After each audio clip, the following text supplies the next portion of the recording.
Uh-oh. Where's my book? It's time to clock It's in. another podcast. Come on, babe. Oh, you missed it. You missed it.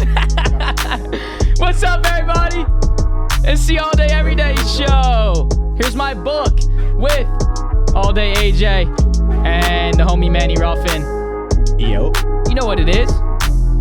What's popping in the kitchen today, man? Powered by Dimers. Guys, Twin Spires. You have 2 weeks now. Well, we're going into week 5. So you guys have, I guess, 1.5 weeks left. 1 week since it went. Just about 1 week left to sign up on to Twin Spires. You can head over to www.dimers.com/ADED and you can just click show us some love. You'll be supporting the show. Click the link and you'll get a risk-free bet up to $1,000, and that's for the first 6 weeks of the season. So that's running out. But without further ado, this is another guest show today. We're kind of keeping it on the money side of things for my Dimers guys out there. Hey, Jason, what's up, buddy? But so why don't you just introduce what's going on today? We're keeping the money intact, okay? This is not really a centralized sports gambling show, but we're going to keep it on the gambling side today. What do we got going on today? we've had a number of different kinds of guests on this show. We are a diverse show. We do not discriminate your field of choice. We have had professional MMA fighters on this show. We've had professional gamblers on this show. We have had lawyers that own their own law firm on this show. That's true. Now we are joined by a young man who's a little bit older than us, walked the same hallways in high school as us, comes from the ever so exclusive fraternity that is the Pencrest High School alumni, aspiring and will be one day World Series of Poker champion. Everyone, give it up for Joey Caneda. Yeah! What's up, buddy? How are you? Let's fucking go, baby. Hey, what's going on, guys? Thanks for having me on. Yeah, thanks for being here, man. So I just want to talk about the story of how this all happened, because this happened really fast. So obviously I'm just gonna kind of reiterate what happened to us, last weekend when I saw you, or last Friday. I was at the gym and I walked in and I got a text, like an Instagram DM from Joey, and it was like, did you just walk into the gym? And I was like, I saw an Instagram notification on my phone, but I you know how the Instagram notifications are? I thought it was somebody going live or something. Right. So I was like, I don't know. I won't look at this. And then I opened it up, and then I was like, wait, why is Joey Caneda messaging me right now? So then I did a set and I came back and I was had the message up and I was about to hit how you accept the message. And then he comes up to me and I just start asking what he's doing. And he's now, telling me that he's been taking poker seriously for, since he was 21. And what are you, 24 now? Because you're 3 years older than us. I'm turning 25 pretty soon. Oh my God. This month, actually. This month, there you go. So we'll kind of just start there. Tell us how you started in this, because Manny and I, when we first started talking about you coming on, I was like, I just want to know, how do you even get into something like this? This is just, it's more than just putting thousands of dollars on a sports game, right? On a baseball game. It's, you're sitting down, you're playing against other people. It's a different play style. Just talk to us a little bit about how you even got into this. So I would say I started out the first time I ever played poker was actually in high school. A couple of my friends introduced it to me, and I had no idea what was going on, but I liked it. I thought it was fun, but I never really had the idea to be in that type of industry when I'm older, as a career. But eventually, I played it in college very frequently with my friends that I made at school, and I got my ass whooped, man, real bad. Yeah, dude, it was bad. I was not good at the game at all, but, I played it for fun. And when summer came around, it was after my junior year in school. I had a labor-intensive job in New Jersey, and let me tell you, it wasn't fun. I was installing fences, so it was very intensive, and I was yeah. And there was one day where I was I think I'm gonna try and take poker seriously, because I've played it at casinos before, but I've never really studied. I've tried to study somewhat. I've looked at videos a little bit, but I've never bought a book or anything like that. And then one day after this job, I was like, I'm just gonna like buy my first book and see what happens. So I bought a book by Jonathan Little. He's a pro poker player, and I would say after reading that book, that probably made me around like a break even or slightly below, or probably around a break even player. And ever since that experience, it's been about 3 years ago since I've done that, or since I've bought that book, and I've been watching a lot of vloggers online. Like that has helped me tremendously in developing a strategy that's profitable in the long run. And ever since then, I've just been working on my game. Where there are many different ways to study in poker, but over the long run, I'm very happy with all the time that I put in, Yeah, because sure. I'm starting to see like great results. Where'd now, you finally. Where'd you So- like first go to play for the very first time? Where'd you go to play? Was it just a I think the first time I played, was I it think like the first time Philly I played, Live or like Harrah's or something like that? You know what I mean? yeah, I Like, think the first time I ever played was I think it was Harrah's in Philadelphia, yep. or like in Chester, actually. And then, but I didn't play often. Like I just went there every like once in a while to like play for fun. Um, and and when I started playing seriously, I was actually playing at Sands Casino in Bethlehem, Pennsylvania, Okay. because that was the closest casino in New Jersey to where I was. And but I haven't been there since. Like it's been a long time since Right. I've been there. But ever since after that experience, I was playing at Harrah's pretty frequently. And then I've played in Florida many times. And matter of fact, when I get done with school, I'm planning to move to Florida to play poker full time, because the games down there are really good. So, yeah. Yeah. Yeah, so I heard you mention something about like making money in the long term. And there's that saying in poker where it's like, all right, in the short term, it's 70% luck, 30% skill. But to make money in the long term, it's 30% luck and 70% skill. How true would you say that statement is? And what's your kind of ratio to this game is X amount of luck and X amount of skill? So you're always going to have people that say like the game, like you're going to have people that have no idea like what's going on. They're going to say like, oh, it's all luck. Right. Which obviously there's a component of luck, but I mean, my biggest counter argument to that is, well, if it's all luck, how come the top 100 players keep winning every year? Like in the biggest tournaments, like are top 100 people like getting luck? They've adapted a strategy that beats people consistently. Mm-hmm. So there's definitely a huge like strategy in the long run will definitely win you money in the poker, in the poker world. So yeah, there is definitely a component of luck, but your component of skill is definitely gonna win you money in the long run.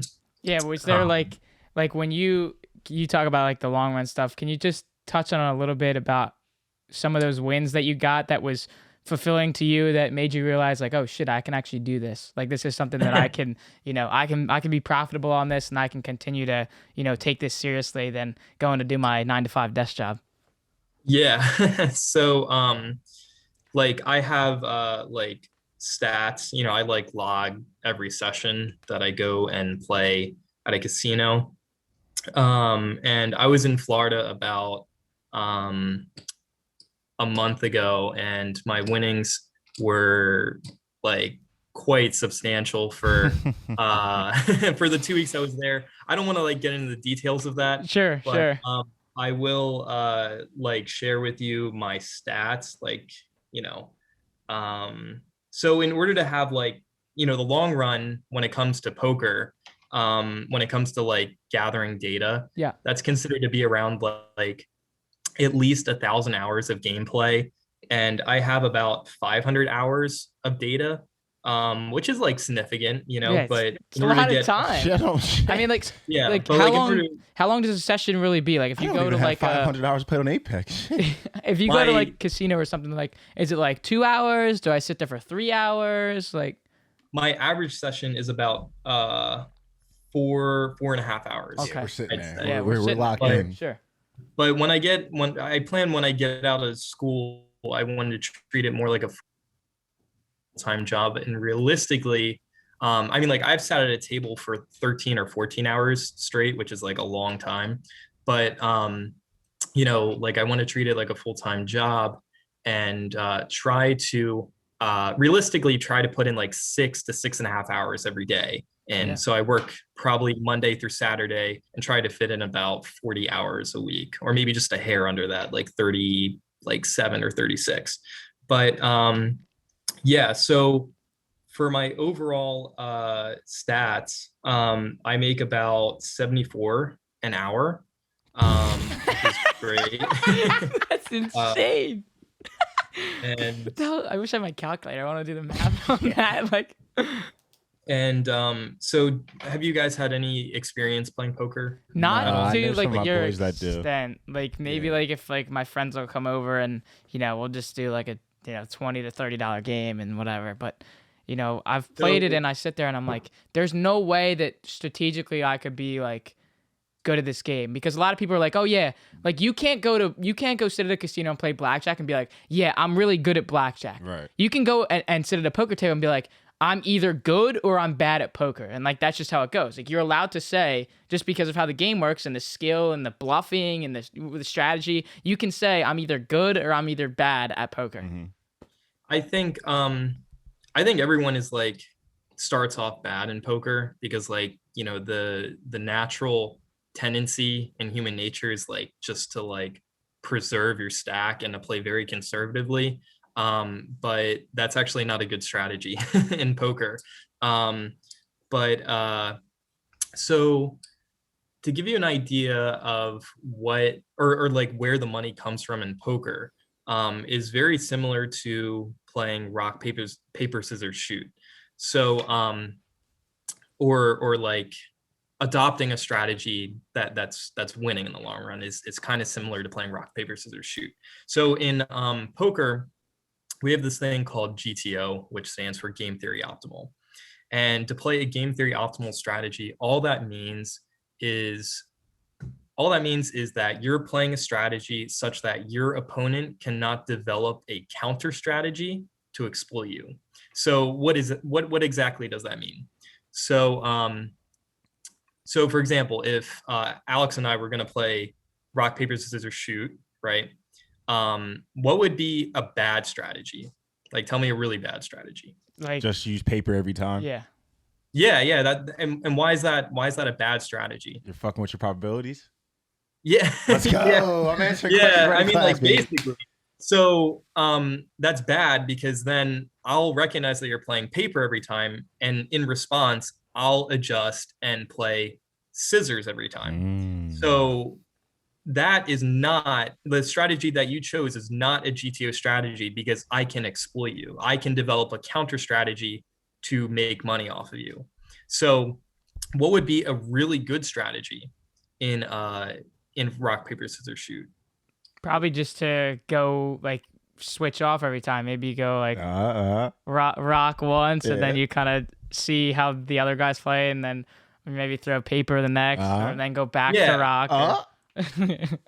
Yeah, exactly. So you actually want to play them at equal frequencies, right? Like you don't want to like play rock slightly more frequently or paper like less infrequently, because if you do something too often or too little, I'm going to be able to exploit you because of that, like so, if you play each one of them at an equal frequency, there is no strategy that I can adopt to exploit you. That's a GTO strategy.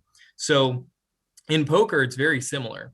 If you notice people at the table are doing things that are like if someone is playing or if someone is choosing to call like too frequently, or if someone is overfolding too frequently, like you have to observe these frequencies at the table in order to have an edge. Just like in rock, paper, scissors, shoot, you have to be able to analyze if someone is playing scissors too frequently, you have to play rock more frequently. Right.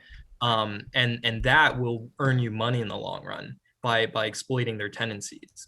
So do you think that like when you're playing at a casino, just if you're going there to, let's say you're going on like a Friday night or whatever, and there's just a bunch of hacks there that are just coming after work, you could easily like use that strategy because they're just there. Oh, I'm just gonna go there and take some money and screw around, whatever.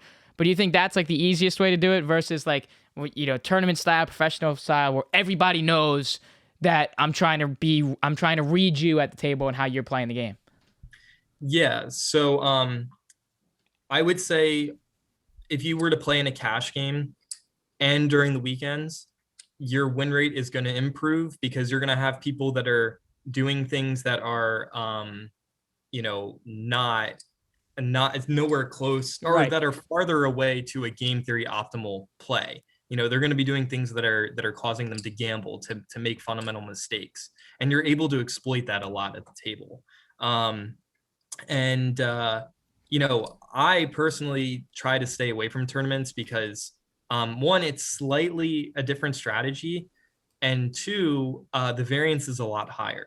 So in cash games, you might have like some period of time where you're not winning for a fair amount of time, but in tournaments, there are pros who will go years before they cash. Like if they decide to cash, and for me, I define a cash as scoring in the top 1% in a tournament. So for example, if there's 5,000 entrants, or like in the World Series of Poker, I think there's around 8 or 9,000 entrants, you need to get in the top 80 to 90 players, to successfully cash, because those positions will pay like a lot, and it might be like you could be like one of the best pros in the world, and it could be a very long time before you're able to score in the top 1% and make a lot of money. So that's what I mean by high variance. Like it could be a long time before you have a huge win, or before you even win at all, as opposed to a cash game. The longest you'll go on a downswing is like maybe a month. Right. Like I've had a month where I've been in the red, but not by much, and I've had,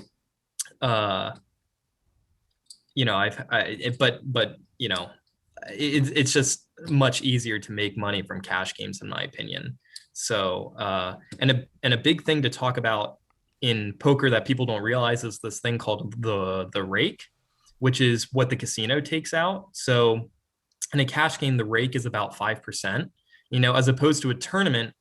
If there's 100 entrants in a tournament, and if the buy-in is $100, there should be a $10,000 prize pool, right? But the casino takes 20% of that right away. Oh, I didn't know that. Yeah, they take automatically $2,000 out, and then they decide to divvy up the 8,000 amongst the winners. Right. So like, the rake is like much higher in tournaments. So yeah, I mean, yeah. I think if you want to like go for like the fame side, like you go for tournaments, but cash games are more reliable for like making like steady money, I'd say. Right. So like it's pretty fucking cool, you know what I mean? You're going to these casinos winning money, you're flying to Florida winning money, doing all this shit. Yeah, that all that's cool. I think honestly the most cool part about this, and obviously you're gonna win the World Series of Poker one day. That's pretty cool too. I think honestly the coolest part about poker is you probably sat down against like next to and against some interesting fucking people. Have you befriended any kind of crazy cool people or played against? So like tell us some stories about kind of the craziest people you've met on the poker table. So there was one time I was at Harrah's. I was playing a 1-3-6 game, which is like, the blinds, that's kind of small, but it's an uncapped buy-in, so like people could buy in for like whatever they want, and like there were people at that table that bought in for like $20,000 or $30,000, which is like a lot, which is like a lot. And like I sat down at that table one time, and just to like play. And I was there for about 15 minutes. You know, there was some guy that was there, and he gets up and he goes, and one of the guys that was sitting next to me kind of elbows me, nudges me a bit, and he says, "Hey, you know, that was like the Eagles coach, right?" And I was like, "Wait, are you serious?" Yo, And it turns out, like Sirianni. What? Was it Sirianni? No, it probably maybe it wasn't. Maybe it was like one of their I other. was It like, wasn't. no It wasn't Doug fucking Peterson. It was way. Deuce. It was Deuce Staley. Oh, know? I heard he's a big gambler. No way. Yeah, I heard he's a bro. big gambler. Yep. Yeah. It was Deuce Staley, which is like really cool. I looked him up afterwards because like I had no idea who he was. But That is That's nuts. Crazy. so Wait, was he that's the pretty one that cool. bought I in mean, for like, I 30K? didn't talk to him. Huh? Was he the one that bought in for 30K? No, I was like, I don't quite remember. I think he had about 10,000 in front of him. which something was- light, something light. Yeah, but that's a Sunday check. there was another one was in Florida. I actually met him like a few months ago, and he actually knows my name if I were to like Deuce go up to Staley? him. No, this is the no. second I one. was like, holy fuck. I think I know. Yeah, I think I know where this is going. I want to hear all about it. And he's I would have never known if someone told me this, but he's played poker on Poker Go. I don't know if you guys aren't familiar with that, but it's basically like a streaming service for poker, you know. Like they have like high stakes poker that you could watch on there. And he played on there. He's not a pro, but he also was on Survivor at one point, so he's Okay. kind of like a TV celeb, which is That's like pretty crazy. but you know, I'm sure as I like, you know, move higher in stakes, like I'll be able to, you know, really it's not moving up higher in stakes, it's being invited to private games where Mhm. people play for like a lot of money Yeah. and they don't play at casinos usually. I mean, like you might get lucky and see like a couple celebrities that are playing really high up in stakes, but yeah, like the people you meet are really cool. You know, there are a lot of poker vloggers out there that like vlog vlog their sessions. And I've been in touch with the poker vlogging community. Specifically, if you go onto YouTube and type in Harry B Poker, he has a vlog. And him and I have gotten pretty close. Yeah, he's a really cool guy. He actually just played a huge tournament event. He's 21. He played in August, and he scored 8th out of like I think it was like 2,500 That's entrants. insane. That's But insane. the buy-in was $5,000, so like it was like a lot. And he cashed out for 130,000. That's And unbelievable. yeah, and he's 21, so like he's doing great right now. So shout out to him. But I definitely plan on starting my vlog, like a poker vlog, eventually. I was just about to When ask I'm that. able to produce.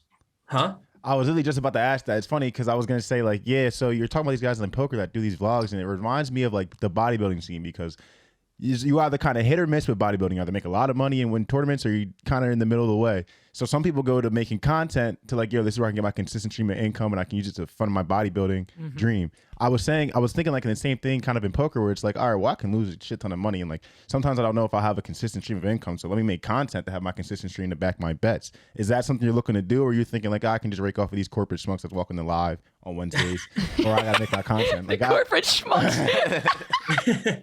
I mean, like honestly, the biggest reason why I would start a vlog is to really get interconnected in the vlogging community with other poker players, because there are vloggers who I've looked up to ever since I was getting started, and you know, they're a bit difficult to reach out because like they're pretty big Right. names, you know, and they just don't want to reach out to random people that they don't know, you Right. know, because they have like so many other people that are reaching out to them. But you know, hopefully when I start my vlog, they're able to you know, really, hopefully that'll give me an edge towards like meeting the people who I've always really wanted to meet. Some big vlogging names are Brad Owen, Andrew Nemi, Mariano, this guy named Ethan. His channel's Rampage Poker. These guys are like pretty big in the poker community, and it'd be great to have the opportunity to meet them. And being in the vlogging community would definitely give me an edge towards meeting them. Yeah, just So kind of connecting as well. So then you kind of have that, like, you know, quote unquote family that it's like, oh, I know these guys. So, because my next thing was going to be like, well, how do you get noticed to get into those tournaments? And I think maybe, or to get invited is essentially what I was trying to say. So I guess, maybe when you know those guys that are more well known in the community, then you can they can maybe give you that push, or because that's my other thing. How do you, like, do you have to win a certain amount of tournaments for these people to notice that you're there, to be like, oh, here you go, like, you're in? Right. Or do you have to, have somebody else reach out and say something to them that says, oh, take a look at this guy, he's doing this, this, and this, like, you should invite him to this next tournament? So you cut out a little bit, but I think I heard what you said. So when it comes to tournament play and like knowing what tournaments to play, tournaments are very public. Like, you're able to, like, personally, like, I don't do tournaments, but there are a lot of ways to be able to find out when tournaments are going on. If there's a casino by you, you can easily Google, like, for example, if I was close to the Borgata, I could Google Borgata future poker tournaments, and it'll be able to list the dates, of like when all future poker tournaments are.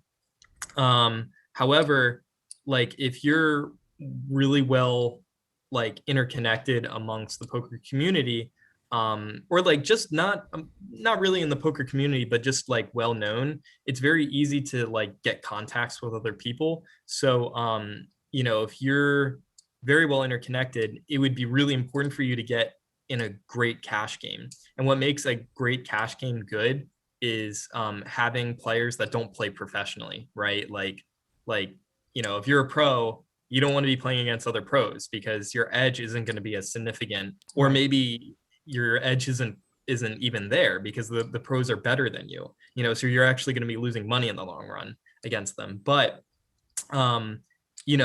like I said, like with those private games earlier and meeting like the big celebrities who have like a lot of money and who just want to play for fun, like those are great games to get into, because like, if you have a really good edge, you can make a lot of money quick. Like if the big blind is like $100, and, depending how good your opponent or like your opponents are, your edge could be about 10 big blinds per hour. So, if the big blind's 100 and 10 times that per hour, you could be making about $1,000 an hour, which is great. It's I mean, yeah, that's great. That's great. All right. Yeah.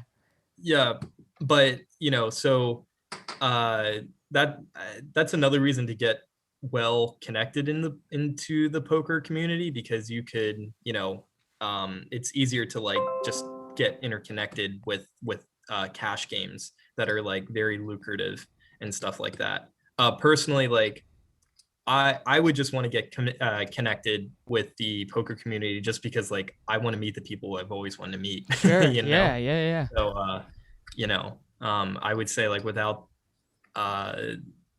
watching their videos, I would never be at the point at where I'm at today, because they were definitely a good way to get better, but there's that's all I have to say about that. So say you come up 5K real quick out live when you're walking out. Do you take a little stop by the blackjack tables, roulette table, play a little sports books, or you just get the fuck out of there? You don't touch any other gambling but poker. Yeah, because the casino, any game where you're playing against the house, you're just not gonna have the edge. I wish you were here on Sunday. Unless you're a professional sports bettor like James Holzhauer. Like, have you guys heard of him, the Jeopardy champion?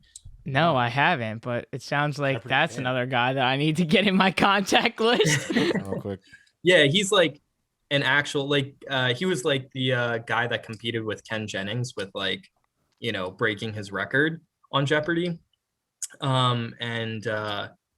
was, he's a professional sports gambler, and he was making like great money, on Jeopardy, just because like his betting strategy is able to optimize the amount that he wins. So he was able to win Yeah, he was able to win about twice as fast as Ken Jennings was. So what that means is, I think the all-time record, uh, yeah, the all-time like money record that someone has won from Jeopardy was like probably $4 million. What Maybe the like hell? it just might be like an arbitrary number. Like Yeah, yeah, yeah. that might not be true, but maybe something like that. And let's say he got there in 100 games. Okay, that was done by Ken Jennings. So James was only able to win up to 40 games. However, he was already like, let's say at the like at like, I don't know, like the $3 million or $4 million mark already, because like he's winning like twice as fast, literally. Because like there's a whole betting strategy to Jeopardy that can optimize how much you win. So that's really important. That is That's very, yo. I feel like poker players are different, man. There's no Yeah, way. you just, like, if I walk in there on a Monday night, not even Monday nights, Monday 2 o'clock, I go play some poker for about 4 hours. I come up like 10K. Oh, Monday Night Football's an hour. I'm putting 1,000 chips on this. I can't. Poker players are just different though. The discipline it takes and all Sure. that stuff, because that's the one thing I feel like will separate a lot of poker players. You got guys that are like, all right, I hit big on this table real quick. I'm not going to chill out. I'm going to keep gambling. And those are the guys that lose in the long term. So I guess poker players are cut from a different cloth. I guess I couldn't be one of them. I think that there's actually a lot of there's a lot of pros that have like gambling problems. I mean, like I don't think it's really a problem Yes, because sir. they're good. It's not a problem because they're good, but like if they sucked, obviously it would be a problem because they Right. would be losing a lot of money. But I would say like when I first got started out, like if I bought in for $200 or $300, like that's a lot of money to me. Like when I'm like 21 or 22, Yeah. So when I sat down, when I have like a big hand, like my heart's like racing and, the adrenaline like gets going and it's a lot. It doesn't really feel good, but like it's definitely a rush of adrenaline for sure. And if I didn't hate losing money so much, like the feeling of losing money like really hurts, like Yep. it really hurts. And if it didn't hurt me so much, that probably wouldn't motivate me to study, because I hate losing money. So like the pain of losing money definitely motivates poker players to go and study and to play better. Yeah, that's like So- the gift and a curse that he comes with. But that's all like good things about it. So the next thing I want to ask is like, you said that when you're done school, headed down to Florida, is there like a time that you kind of have in terms of when those moving parts are gonna start to come together and do that? I might have just cut out. Oh, the good old internet. Are we back? Yeah, there we go. Yeah. Is there like a timeable, like I guess date or couple weeks or a couple months where like this is where I want to go down? Obviously, like when you're done school, but is there like an actual time where like I'm going to Florida, this is where I'm officially going as hard as I ever have in this, and trying to officially do this? I would say in January is when New the Year, time new is me. going to happen. And vlogging restrictions in PA are like really bad. Like I've tried to vlog here at Philly Live and like they're very like, I mean, it's not just live, it's in Pennsylvania in general. They're very strict with cameras at the table and stuff like that. As opposed to Florida, there's a lot of Seminole casinos that are really open. As long as you speak to the poker director and you get clearance from them, you're able to film on the table with special restrictions. Like obviously, like you can't have audio in there from people talking at the table, or you can't have anyone's face in there, things like that. But it's much easier to get like filming permission in Florida as opposed to Pennsylvania. But anyway, I definitely start. I plan on being down there in January and going really hard with it for 1 or 2 years. So That's insane. And so have you been, from the winnings that you have already, have you been treating that cash nicely and being smart with that, so you're ready to Yes. kind of take this to the next step?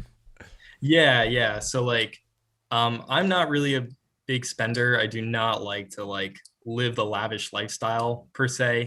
Um, I mean, like really what matters to me is I just want to have enough money to not have to worry about bills or like basically live financially free, Yep. have enough passive income, probably around 10,000 a month in passive income would be ideal, just so, I don't ever like what makes me happy is traveling and spending time with my friends. So it would be great if I could just do all that and not have to work, Yep. because work takes up such a huge part of people's lives these days. So I definitely plan as I'm making money with poker. I want to go into the real estate investing, into real estate investing, Yep.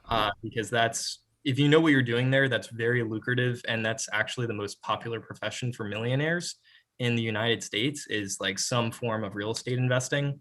So, hopefully I'm able to get there and just one step at a time. That's right. Yeah.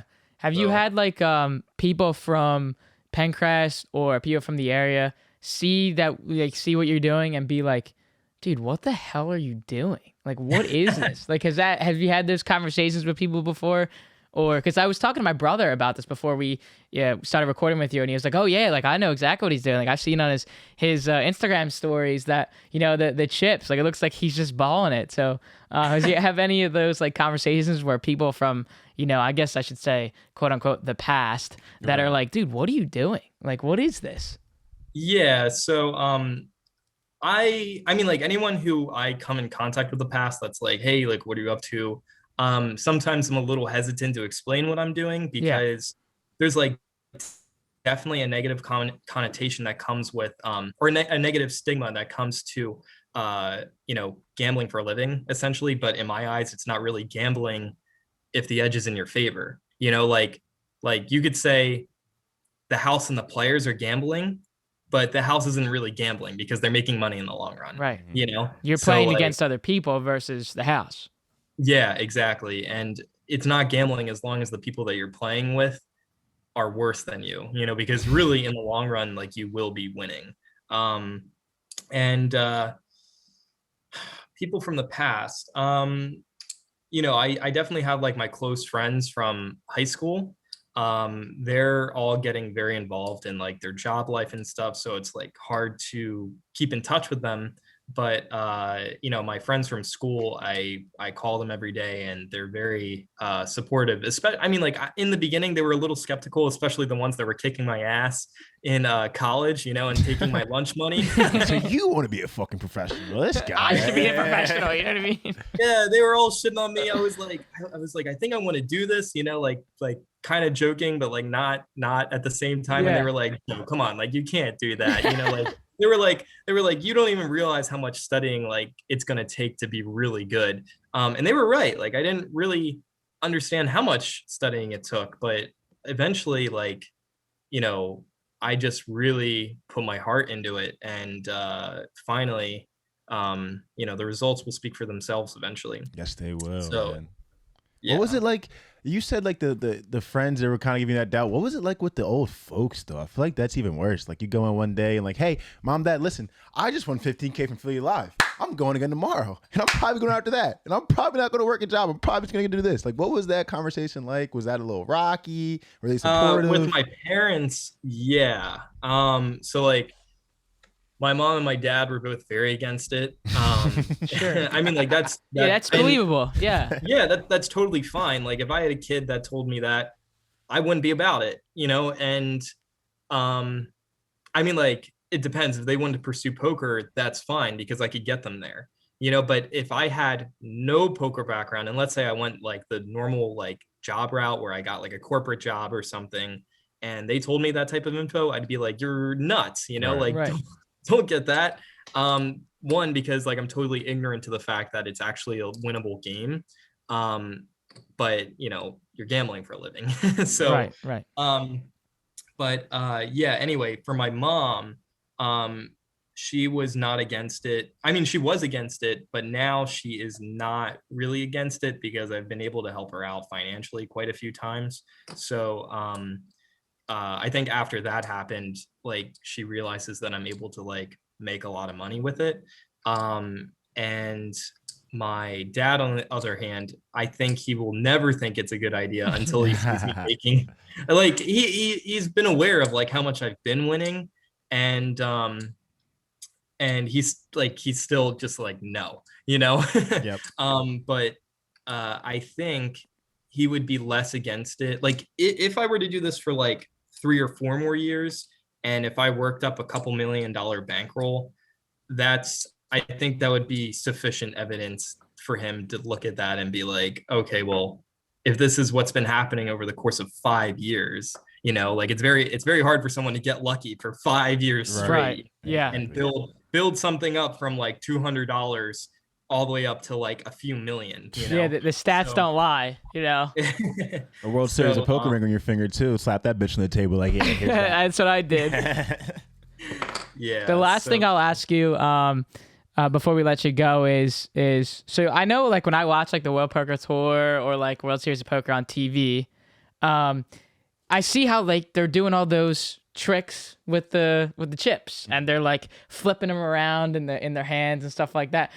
I don't know how but it looks like super cool. Like it's just like something they're able to. Is there like have you been able to learn that stuff just because you're playing, and like how like why is that a thing? You know what I Sit mean? in your fucking room all day. It's just like play it's with like the chips because while you're it's on like your phone. swag. Like you're drippy at Oh, the yeah, it's table just saucy. doing that Yeah, stuff. it's saucy. So have you like Yeah. learned some of that stuff, or and like why is Yeah. that like a thing that we do? Yeah. So it's so funny that you say that. I'm actually like playing with chips That's right why I now. heard it. That's why I asked. I knew I was gonna be like, you got poker chips on you right now. Yeah, but no, it's I like when I first got started off, like when I watched like pros like online play, I was like, damn, like that's so cool, you know, like and my roommates and I was like, damn, I gotta learn how to do that because they're looking like, I don't know, like I think it shows that they have like table experience, you know, like Yeah, like this ain't my on first the rodeo, table. motherfucker. Yeah, Because yeah. it does These take a little bit chips. of time to like be able to do that, but you know, so like in the beginning I was literally there with my friends like trying to practice like a shuffle, you know, and like learn all the little things, but like over time after learning it, like I don't really care about that anymore because that doesn't matter. Right. Right. But yeah. like if you go to the table you'll definitely see me doing it, and it's really just like like, you know, the same thing as like twiddling your thumbs, Oh, I yeah. guess. Oh, yeah. Mm-hmm. But I don't know, I just do it there to like think. But here's like one of them. That's so sick. And is that are those Philly Live chips there that we're just Yeah. waiting to cash? Yeah. Now we're gonna play. Yeah, with I this. mean, like I just have like chips on me, so like that way I don't have to like go to and from the cage. Okay. You know, Yeah, yeah. I the go there pretty cage, he frequently. calls it. But yeah, like I mean, in my opinion, I think the lines could be kind of long, so it's a little bit of a waste of time just going to and from the cage, especially like, you know, like especially if I'm going to go back the next day and get chips again, you know. Right, So right. it's just convenient to keep like a couple thousand like in you know, in chips, just so like, you know, I don't have to like keep exchanging. It'd just be convenient if I could go to the cage like once a week. So yeah, or the cashier, whatever. Right. Yeah. Yeah. The poker Your term. language from cashier to is the a little bit cage. different for us, but Start using that. Joey, Going to thank the you so cage. much for your time today. We're definitely going to be watching you as you know go through this whole journey and this whole process of taking this even more seriously than you ever have. You know, when you go down to Florida, you know, we're going to be watching from behind the scenes and you know, just bet your bottom dollar that you'll be seeing some more messages from us about coming to talk Absolutely. about these crazy stories again. So thank you so much, Cool, brother. man. I really appreciate it. Thank you for having me out here. Hopefully, you know, you know, me talking will enlighten some people, because there's a lot of confusion and a lot of negative stigma when it comes to like, you know, pokers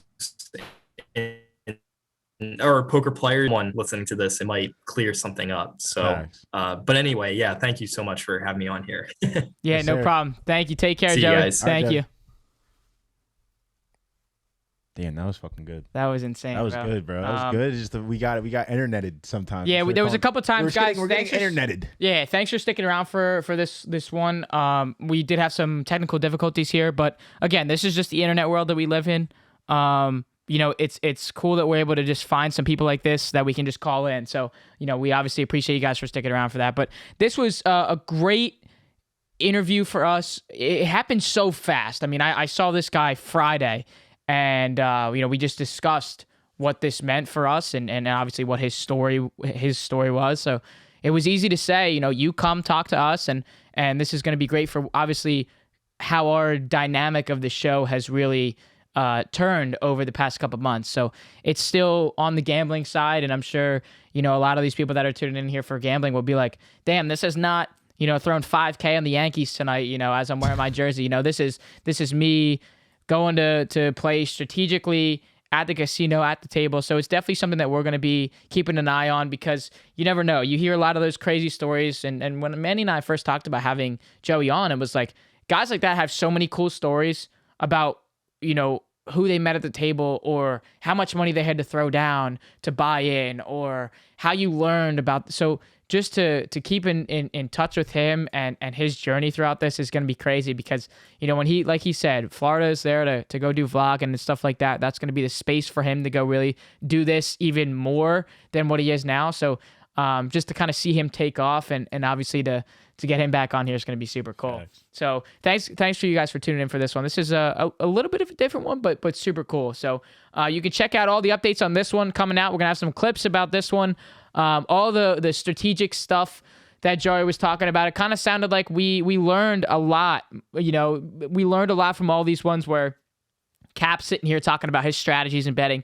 And then you hear Joey like a teacher, and he's like, with that one rule where he's comparing it to rock, paper, scissors. So all those kind of teaching moments for you guys, you can see on the Twitter at ADED Podcast and the Instagram at ADED Pod. The TikTok is the All Day Everyday Show. We've gained a couple followers, but we're still shy of 100, and I'm not liking that. We need 1,000. We need 1,000 to go live. And if you want to see the fellas live, head over to the Twitch, which is simply All Day Everyday Show. Streaming some Fortnite, streaming some Apex. A lot of cool content on there. If you're not following the Twitch, head over to that as well. And simply the Facebook page is just the name of the show.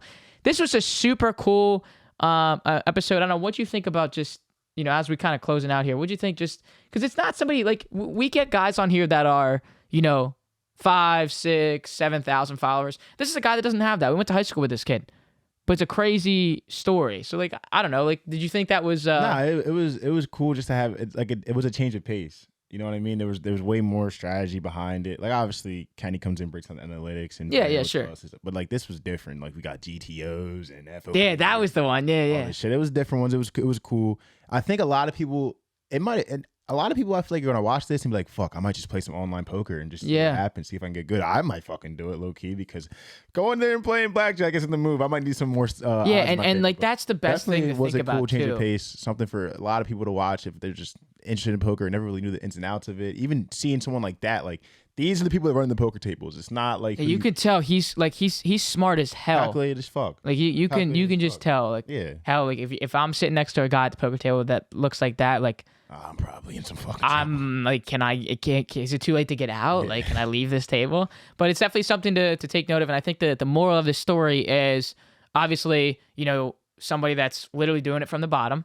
But even more so, when you're looking at the casino aspect of things, you're playing against other players here. Fact. You're not playing against the house, and that's something that is something that you should be very mindful of when you're thinking about poker, when you're talking about poker, and especially when you want to go play poker. So thanks, guys. Thanks for tuning into this one. Stay great, be great, because you fucking are. Another banger and another gambler. You've been listening to the All Day Everyday Show with All Day AJ and the homie Manny Ruffin. My name is Alex Jacobs. You can call me All Day AJ. See you next time, fellas. Love ya. I might go play some poker right now.